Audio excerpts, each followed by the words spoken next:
Hey, what's up? So this is the week of Christmas.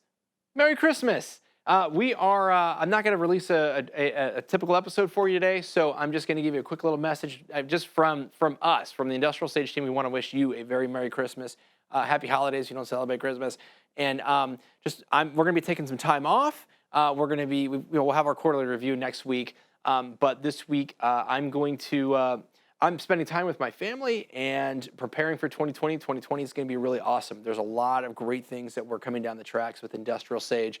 And so I just want to spend a few minutes just really living in a spirit of gratitude.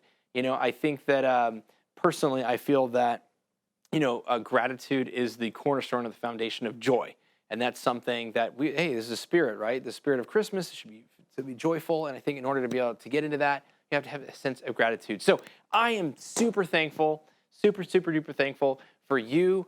I am thankful for the Industrial Sage team here. I'm super thankful for the Optimum Productions team here. This has been an awesome year.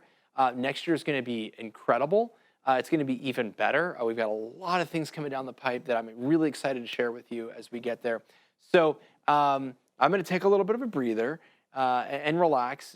Maybe, I don't know. We'll see. I tend to not relax a little bit. Imagine that. But I really want to encourage you to share in that spirit of gratitude, to have that foundational piece of joy, really I just hope you have a great time, over this Christmas week and moving into it's kind of slow time period going into December as we plan for 2020. I'm, again, super excited about it. And I will see you on the flip side. Merry Christmas, Happy Holidays, Happy New Year, all the above.